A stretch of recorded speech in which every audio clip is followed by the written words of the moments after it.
필패할 것이다라고 이야기까지 했습니다. 이 배경 두고 다양한 해석 나오는데요. 제가 봤을 때는 강도는 높아지고 범위는 넓어지는 것 같습니다. 이거 더 갈 수 있는지 궁금하기도 하고요. 이 원인, 왜 이러는지 다양하게 이야기가 좀 나오는데 이 이야기 듣고 넘어가겠습니다. 어느 분부터 말씀 주실까요? 아니 나는 유시민 작가에 대해서도 잘 모르는 입장이잖아요. 네. 먼저 말씀해 보세요. 그 어떤 분들이 예. 왜 자꾸 유시민 작가에 대해서 언급하냐 그러는데 예. 질문하기 때문에 언급한 겁니다. 죄송합니다. 제가 먼저 이야기한 적이 없어요. 예. 이거 진짜 밝히고 싶고 웬만한 것들은 우리 유시민 작가가 표현하신 촉법들이 다 이 비판의 말씀들을 하시니까 제가 생각하는 조금 나이 든 사람으로서 말씀을 드리면은요. 예. 크게 보면 두 가지인데 첫 번째는 김민석, 송영길이 너무 싫은 거야. 그 이유는 김민석, 송영길 두 분이 김대중 대통령 시절에 영입되어서 정치를 시작했어요. 예. 그 당시에 이른바 민주화 운동했던 사람들 주류들은 김대중 대통령을 지지는 하되 같이 정치하려고 안 했어요. 독자적인 정치적 진출이라든가 그런 부분들을 가지고 있었단 말이에요. 그런데 두 사람이 이른바 동교동계, 그때 동교동계는 나쁜 이미지를 갖고 있었어요. 당시에는요. 예, 네. 그 나쁜 이미지를 갖고 있는 동교동에 픽돼서 정치 시작한 사람이다. 라는 하나의 그 비판 의식을 갖고 있었고, 그러면 그 뒤에 들어온 유시민 작가라든가 이런 분들은 뭐냐? 자기들은 픽당한 게 아니라 자기들이 모여서 노무현 대통령을 만들어서 주력군으로 들어왔다. 데뷔는 했지만 주체가 다른 거네요. 다르죠. 예, 한쪽은 동교동계 픽당했고 예. 구정치인으로 불리는, 한쪽은 노무현 대통령이라는 새로운 정치 현상을 만들면서 본인들이 주력이 돼서 들어왔고, 예. 이렇게 이제 차이점으로 생각하고 있는 거예요. 음. 거기에서부터 출발점이 있고, 그다음에 송영길 후보와 김민석 후보가 노무현 대통령과의 관계 속에서 가지는 불편함들, 이것들이 본인들에게 감정이입이 그대로 전달되어 있는 거예요. 거기에서 불편함이 있다, 감정적 불편함이 있다라는 것. 그리고 두 번째는 정치 노선의 문제에서 유시민 작가를 비롯한 노무현 대통령 세력과 같이 들어온 이른바 민주화운동 세력들이 가지고 있는 유로피안 드림이 있어요. 예. 이건 뭐냐면은 정당 내에서 복지국가 이론이라든가 또 사회투자국가 이런 것들을 이야기하면서 유럽식의 사회 시스템으로 가야 된다라는 생각들을 가지고 있어요. 일종의 사회민주주의 같은 예, 그렇죠. 흐름인가요? 이제 이념적으로 이야기하면 예, 예. 독일 3인당 같은 예. 그런 방향들인데, 이런 세력들이 민주당 내에 제법 있어요. 그런데 이런 세력들이 이재명 정부가 집권하면서 조금 소수화되고, 이재명 정부가 중도 실용을 이야기하면서 기업과의 화해라든가 또는 친기업 정책, 그다음에 노동에 있어서의 친노동에서 조금 벗어나는 흐름들, 예. 이런 것들에 대해서 불편함이 있고 내가 만들었던 이념적 색채를 가진 사람들이 소수가 되겠구나 예. 라는 하나의 좀 이 우려, 이런 부분들이 저는 작동하고 있다라고 봅니다. 그러면 그 재건축이나 이 필패론 같은 경우에는 일종의 노선과 관련된, 그러니까 아주 극단적이거나 자극적인 언어를 다 털어내면 네네. 그렇게 보여지기도 하네요. 뭐 더 쉽게 예. 좀 극단화시킨다면 예. 안 맞을 수 있지만은 유럽식 민주당이냐 미국식 민주당이냐, 거기에서 유시민이 보기에는 나는 유럽식 민주당론자인데 미국식 민주당으로 가려고 하는 거 아니냐, 그렇게 이렇게 볼 보는 수도 경향이 있는 있겠다. 것 같아요. 예. 의원님 어떻게 말씀드릴 수 있을까요? 유시민 작가는 정말 그 말과 그다음에 글이 화려한 작가다. 예. 그래서 좋아하는 사람이나 싫어하는 사람이나 ABC, 재건축, 또 촉법, 예. 용역, 그러한 어떤 그 용어 구사에 대해서 속으로는 참 기발하다라고 생각. 동의하든 하지 않든 그거는 그 상당한 유시민만의 장점이 아닌가, 그런 예. 생각이 들고요. 그다음에 두들겨 맞는 일에 대해서 거부감이 별로 없는 것 같아요. 오히려 이걸 즐기는 측면도 있어요. 본인이 예언했습니다. 앞으로 내가 이제 오늘 얘기를 하면 열흘 동안 이걸 가지고 온갖 용역과 촉법들이 떠들어댈 것이다. 그래서 그게 열흘을 다 채우지 못하면 본인이 되게 서운해할 것 같아요. 예? 아니 지금 그냥 제 느낌이 그렇다라는 것이고요. 예. 그다음에 우리 박 원장께서 김민석 후보, 송영길 후보에 대한 거부감이라 그랬는데, 제3자가 볼 때는 이재명 대통령에 대한 뭐 거부감까지는 아닌지 모르겠지만 경계심이 있는 것 같아요. 그 내용을 보면은 잘못하고 있다, 필패다 이렇게 얘기하는 와중에 무슨 얘기를 하냐면은 뭔가 구상이 있다. 구상이 있는 듯하다 그랬나, 있다라 그랬나. 있는 듯하다. 뭔지 네. 모르지만. 뭔진 모르겠다 그랬는데 본인은 좀 아는 것 같아요. 저는 그 구상이 없는 게 불만인 사람이에요. 아니 그러니까 그렇게 예. 생각하는데 유시민 작가의 입장에서는 뭐 자기가 정보를 접했든지 네. 아니면 자기가 계속 이렇게 추론을 해보면서 아, 이 사람에게는 뭔가 구상이 있는 듯하다로 생각하는지 확실히 있다라고 생각하는지 왜냐하면 어법이 달라져요. 처음에는 A, B, C 중에 B가 문제라 그랬어요. 대통령은 잘하고 있는데 그 측근의 그 이익만을 추구하는 그자들이 문제라 그랬는데 그렇네요. 예. 요번에는 이재명 대통령을 직격하지 않습니까? 저는 앞으로 하나 더 있을 것 같아요. 한 번 더 나올 것 같아요. 이게 말씀대로라면 스텝 바이 스텝으로 오고 있는 저는 상황이네요. 이게 대미가 아닌 것 같아요. 마지막으로 한번 왜냐하면 8월 17일까지 시간이 또 있거든. 그렇게 그래서 말씀하시니까 좀 그러니까 무섭네요. 예. 아주 세속적으로 보면 예. 지난번 그 재선거 때는 조국을 지지하기 위해서 나온 거고 요번에는 입에 맞든 안 맞든 정청래를 지금 생각하면서 그러니까 송영길 김민석에 대한 거부감이라는 건 요번엔 정청래여야 한다. 내가 과거에 싫어하긴 다르게 했지만 말하면 그럴 수도 있는 거네요. 예. 그렇게 볼 수도 있는 측면이고요. 유럽식 민주당 가서 봐. 그 유럽의 정당 중에 물론 뭐 민주사회당, 사회민주당 뭐 이렇게 해서 민주가 붙기는 했는데 예. 유럽식 민주당이어야 하는 근거는 뭐지? 이제 그렇게 이제 화두를 꺼내시니까 제가 갑자기 그 부분이 좀 궁금해졌다라는 말과 함께 혹시 말입니다. 아까 이제 진보라 그러셨잖아요. 어쨌든 우리의 그 이념 정향을 보면 저같이 오른쪽, 저는 물론 저 끝에 오른쪽하고는 달라요. 예. 기본적으로 성격이. 전 중도에서 오른쪽이라고 저 스스로 생각하고 있는데 이쪽에 있는 사람들하고 이쪽에 있는 사람들의 그 논쟁 방식, 그다음에 정쟁 방식이 상당히 다르다. 예. 제가 무엇이 구체적으로 어떻게 다르다라는 말은 오늘 언술하지 않겠지만 예. 죄송합니다. 그런 걸 많이 느꼈어요. 이 긍정적인 의미에서 다른가요? 아니면 긍정적인 의미도 있고요. 아, 그래요? 부정적인 의미도 있겠죠. 이렇게 그 마치도 그런 것 같잖아요. 그러니까는 그 좀 비유는 그렇지만 유시민 작가는 나는 형이 상학인데 니들은 형이 하학적이야. 그렇죠. 예. 출발은 거기죠. ABC니까요. 그리고 왜 대통령이 나한테 묻질 않아? 뭐 이런 얘기도 이렇게 언뜻 하는 걸 보면 네. 혹시 인간이기 때문에 유시민 예. 작가가 신은 아니잖아요. 그렇죠. 그런 거에 약간 살짝 삐졌나? 뭐 이렇게. 그런 거 있죠. 예. 대부분의 사람들이 내가 너무 가볍게 표현했나요? 아닙니다. 네. 대부분의 사람들이 섭섭함, 섭섭함. 내가 낸데 예. 이런 게 있는데 내가 본인들이 이제 민주화 운동 세력의 적통이라고 생각하는 건데요. 예. 거기에는 이제 아까 제가 미국식 유럽식이 아니라 근본적인 차이가 있어요. 이재명 대통령 2022년 출마할 때 나를 위해 이재명을 그랬거든. 예. 이건 뭔가 하면 개인주의거든요. 미국식 민주당은 개인주의예요. 그렇지. 철저하지. 예. 근데 유럽식 민주당은 공동체주의예요. 그렇지. 근데 이 공동체주의의 시대가 끝났고 이 공동체주의라는 게 사실은 2030 청년들의 공정과 정의에 불을 지핀 하나의 문제이기도 해요. 그렇죠. 집단주의, 권위의식, 기득권 이게 민주당의 뿌리 잘못된 하나의 이 근저에 있는 거거든요. 예. 이재명 대통령은 이걸 해결해야 된다는 생각을 가지고 계신 것 같아요. 제가 봤을 때는 그런 부분에서 차이가 있다라고 생각할 수 있어요. 예, 속보가 들어왔는데 그 민주당 최고위원회에서 자격 논란이 됐던 송영길, 김용 출마를 예외적으로 허용키로 했다 이렇게 들어왔습니다. 말씀 주신 대로 법과 관련된 전망은 어떨지 모르겠습니다만 정치적인 전망은 한 번도 틀린 적이 없다. 실시간으로 5분 안에 확인이 됐습니다. 이게 말씀대로 좀 어렵지 않게 해결이 됐네요. 예. 다음으로 한번 다음 주제는 뭐냐면요. 이어가 보겠습니다. 뭐냐면 오늘 일면에 등장한 주제를 한번 이야기하겠는데 유시민 작가가 이야기를 했어요. 그런데 이례적으로 청와대가 답을 했습니다. 청와대가 어떻게 답을 했냐면요. 청와대가 유시민 작가가 이재명 대통령이 검찰 수사 기소의 완전한 분리를 원치 않는다라고 주장한 것을 두고 질문이 들어오자 이렇게 대답을 했습니다.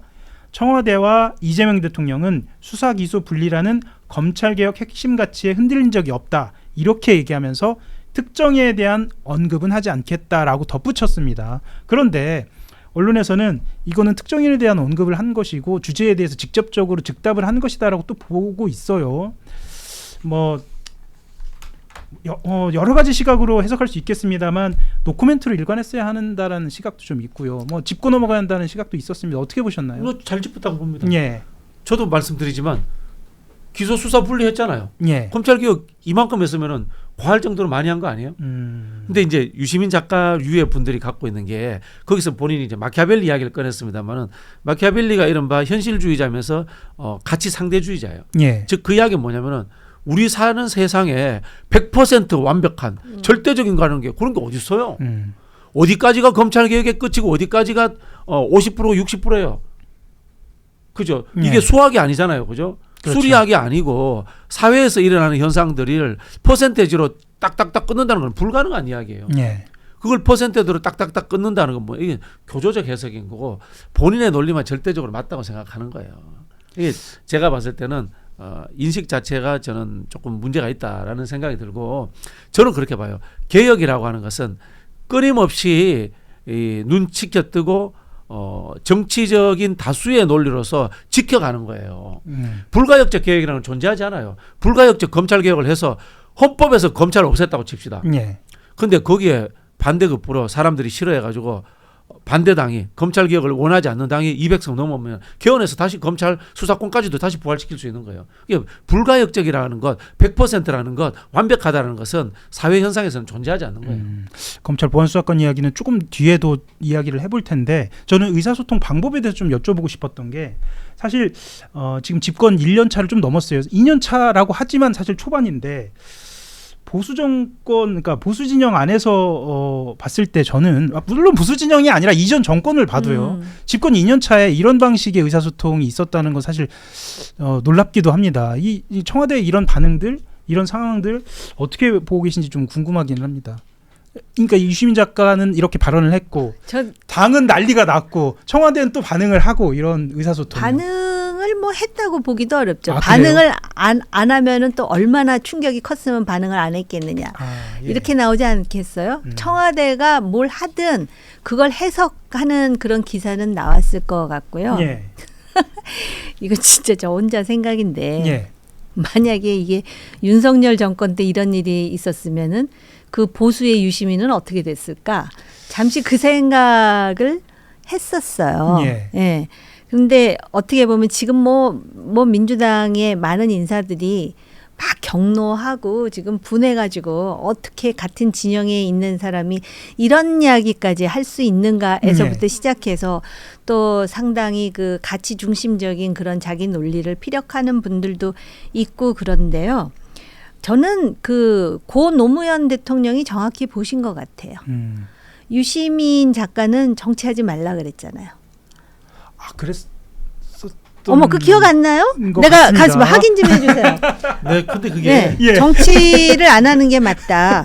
근데 그 소위 그쪽 진영에 네.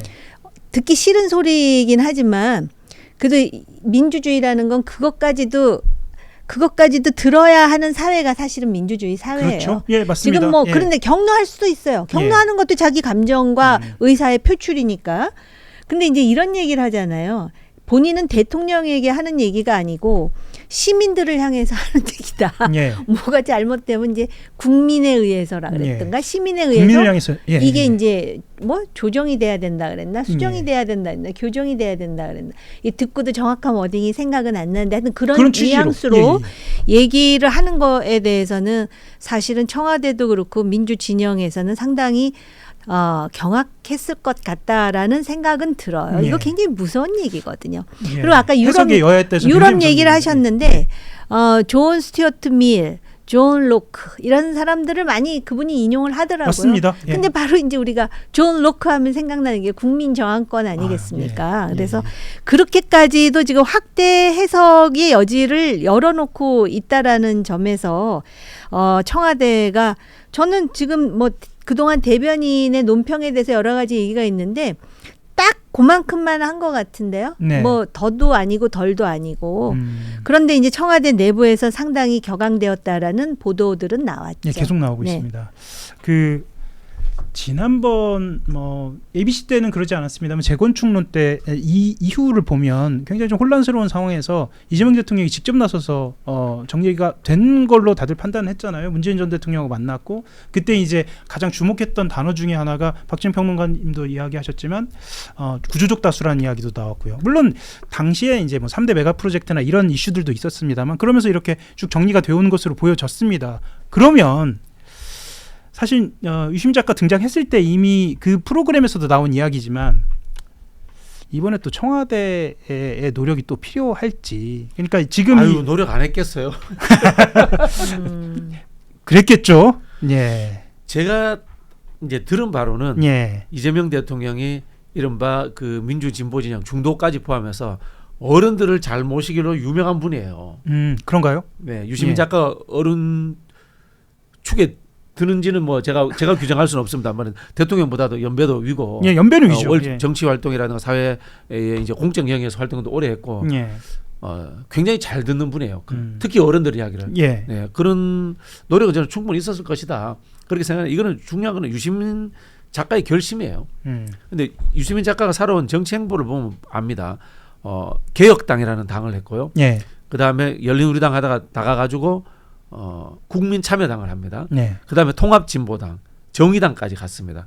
즉 제가 아까 말씀드린 것처럼 민주진보진영 내에서 이른바 좀 더 진보적인 좌파 블록에 가까워요. 그런 생각들의 소신을 갖고 있는 사람이에요. 예. 제가 오늘 아침에도 유시민 작가의 책 남들이 안 갖고 있는 책을 내가 하나 들고 올라다가 또 잊어먹고 왔는데 제목이 뭐예요? 유럽 독일 사회민주당 연구 그 굉장히 오래된 그거 에베르트 재단에서 그 용역을 받아서 만든 책이에요. 그분이 굉장히 잘 쓴 책이야. 그렇게 본다면 아까 말씀하신 유럽식 사회민주주의와도 관련이 돼 있는 그쪽 전문가기도 실제로 하고. 독일에서 박사학위를 하다가 온 네네네. 것으로 저는 알고 그 있고요. 유럽 민주주의에 대한 그런 어떤 동경을 하고 있는 그게 586들이 다 갖고 있어요. 586들이 책. 진중권 교수도 그러네요. 약간 그렇죠, 유럽 그렇죠, 민주주의. 예. 근데 진중권도 보면은 세상사가 다 불만이잖아요. 유럽은 이런데 한국에서는 하나도 안 되는 거야. 근데 정치가 상대적인 거고 예. 진보라든가 개혁이라는 것이 조금씩 바꿔나가는 점진적인 거지 한꺼번에 자기 마음대로 다 바꿀 수 없거든. 그 한꺼번에 다 바꾸자는 걸 알고 보면은 하나도 바꾸지 말고 그냥 입으로 라벨링해서 선전선동만 하자는 이야기로 들릴 수도 있는 거예요, 해석이. 그래서 우리가 그런 현상들을 모험주의 또는 극단적으로 표현해서 좌익 소화병 이렇게 이야기하기도 했던 거거든요. 오늘 이야기가 굉장히 깊습니다. 깊은데 지금 말씀하신 대로 어떤 이념 노선에 대한 이야기로 이것을 치환해서 말씀 주시는 쪽도 있고요. 제가 뭐 매체를 명명하겠습니다. 조선일보 같은 경우에는 이 싸움은 2028년 공천권을 둘러싼 싸움이다. 이렇게도 좀 해석을 합니다. 그건 조선일보스러운 수준인 거고. 어차피 예. 유시민 작가 똑똑한 사람이 바보가 아니에요. 네. 공천권 문제에서 본인이 행사한다거나 정청래 대표가 이긴다고 생각하지 않아요, 이제. 그리고 조국 대표가 차기 대선 주자로서 의미 있다라고 보지 않을 거예요. 그 정도 판 다 잃는 사람이에요. 그럼에도 불구하고 예. 그렇게 해석할 여지가 있는 게 정계 개편에 대한 말을 하잖아요. 그렇죠. 그러면서 증축이 아닌 재건축을 한다라는 주장과 함께 그런 이재명 대통령의 그 권력을 가지고 이렇게 하려고 하는 일련의 행태들은 결국 실패할 것이다로 예. 자기 주장을 끝내잖아요. 예. 그런데 그러면서 곧 때마다 나올 때 보면은 아까도 말씀드렸듯이 조국 그다음에 정청래. 그러면서 그때도 아예 그렇게 얘기했잖아요. 그 소위 민주당에서 후보 뽑는 거 보면은 괴기스럽다. 그러니까는 그 예. 본인의 어떤 그런 가치 지향적인 이미지라든지 또는 글 잘 쓰는 제가 조금 아까 찾아봤더니 노무현 대통령이 그 말씀을 하긴 하신 것 예. 같아요. 예. 그런데 그런 그 자신의 장점을 갖고 얘기를 하는데 그렇다 그래서 유시민 작가가 구름 위에서 지금 한국 정치를 내려다만 보고 있는 스타일은 아니잖아요. 예, 육박전을 하는 느낌입니다. 그러면서 그런 예. 얘기도 하잖아요. 우리 편이라는 예. 표현도 썼어요 지난번에. 예. 그런 거 봐서는 그 제가 뭐 조선일보를 제가 대변할 이유도 없고. 예. 저는 하나의 흐름을 말씀을 드린 거예요. 그렇지, 그렇지. 그러니까 그렇게 보면 2028년 총선에 대해서 과연 유시민이 전혀 의식하지 않을까? 나는 의식 많이 하고 있다고 생각해요. 저는 오히려 좀 더 나가서 다른 차원에서 저 사람 창당할 수도 있겠구나. 그렇게요. 누가? 거기까지. 유시민 이런 생각이 들어요. 아이, 왜냐하면 그건 아닐 것 같은데. 같이 할 수 없는 사람들 다 모았어. 음. 왜냐하면은 유시민 작가가 이렇게 함으로써 제가 뭐 아까도 말했지만 퍼센테이지 정확지 않잖아요. 한 20% 이상의 유시민 지지자가 아직도 있는 것 같아. 이재명 대통령을 비판함에도 불구하고 예. 그 사람들이 구조화된다면 과거에 유시민 작가가 했던 국참당이나 통진당보다 더 많은 숫자. 지금 사실 이른바 진보의 영역이 비어버렸잖아요. 예. 조국 혁신당이 진보 정당 아니잖아, 솔직히. 쇠빙선은 맞죠. 쇠빙선 그 이제 행위로서의 행위로서의 쇠빙선이고요. 행위로서의 그 이제 예. 그 앞서 나간다는 예, 의미지만 이념이나 가치로서는 예. 그 뭐 민주당은 별반 다르지 않잖아요. 예. 그런 부분에서 지금 진보당이 있지만 그 진보당이 특정 정파의 정당이고 특정 운동권 정파의 정당이고 과거에 이 민주노동당처럼 크게 진보 진영 정체를 통합하지 못하잖아요. 그렇다면 그런 영역도 생각할 수 있죠. 그 뭐 말씀 듣고 다음 주제 넘어갈까요? 어떻게 아니면 아니요. 예. 그 저는 창당까지는 아닌 것 같은데 네. 그 소위 우리나라의 어떤 그 정치의 논쟁을 정말 그 중요한 정책이라든지 뭐 노선까지도 저는 받아들일 수 있어요. 예. 그게 아니라 상당히 그 사변적인 예. 그런 주제를 가지고 마치 또 조선시대 이기 이원론과 이기 이런론을 가지고 예속 논쟁 뭐 이런 그러니까 것처럼, 머리 터지게 싸우는데 실제로는 국가 미래에는 아무 관련이 없어. 이거 이미대가 지금 났어. 그러니까 사람 가지고 지금 누구를 집어넣을 것이냐 가지고 사실은 권력 투쟁을 그런 식으로 데코레이트한 거라고 저는 보여요. 네. 예. 그래서 그런 중심에 유시민 작가가 있다라는 거는 저는 그렇게 보여요. 그러니까 정당을 창당할 것 같지 않은데 계속 그 중심에서 그 뭐라 그래 아이디얼로그라 그러죠. 예. 그런 식으로 그 어떤 좌파 진영의 너희들의 사고는 내가 상당히 그 지배하고 있다. 그리고 지배해야 된다. 왜? 나는 특별한 그런 어떤 그 나름대로 공부가 돼 있고 해안이 있으니까. 그렇지. 예, 예. 나는 그 소위 와이즈맨이야. 뭐 이런 식으로. 그건 뭐 제 생각이니까요. 네. 예. 저는 제 희망사항이에요. 창당하세요. 그리고 저는 이제 유시민 작가가 오히려 정치권으로 들어와라. 이런 하세요. 말씀이시죠? 예. 액터로서 하시라. 예. 액터로서 등장해라. 말씀드리고 싶고 그러면 이제 유시민 작가가 이재명 대통령에 대해서 재건축하려고 한다고 했잖아요. 예. 저는 이재명 대통령에게 조금 이제 섭섭한 게 신도시 만들어야 된다고 생각해요. 재건축이 아니라. 저는 선거구제도 개편을 하고 예. 개헌도 하고 예. 연정도 하고 이렇게 해서 한국 사회에서 맞아. 정말 수군 행정 세력들을 이번에 정말 극단으로 몰아내고 중도 우파까지 다 포함하는 대연정 같은 게 한번 있었으면 한국 사회가 근본적으로 변화한다는 생각 갖고 있거든요. 그런 진짜 이게 이재명 대통령이 이야기했던 다수의 구조화 아니에요? 그건 신도시 이상인 것 같은데. 신도시 한번 해야 된다고 생각해요. 아니 근데 그 예. 중도 우파 그래야지 한국 사회가 바뀌어요. 근데 중도 우파를 좀 포용하는 모습을 처음부터 보이셨으면 좋겠는데 그 대통령이 포용한 우파가 과연 중도 우파인지에 대해서는 그건 또 따져야 퀘스천 한다. 마킹. 아니 그러면 이런 거죠. 이제 선거제도 개편에서 다당제가 만들어지는 상황에서 국민의힘도 쪼개져라. 그렇게 해서 세력으로서의 중도 우파 정당이 만들어진다면은 연정하는 거죠. 그건 잘 안 될 거예요. 그래요?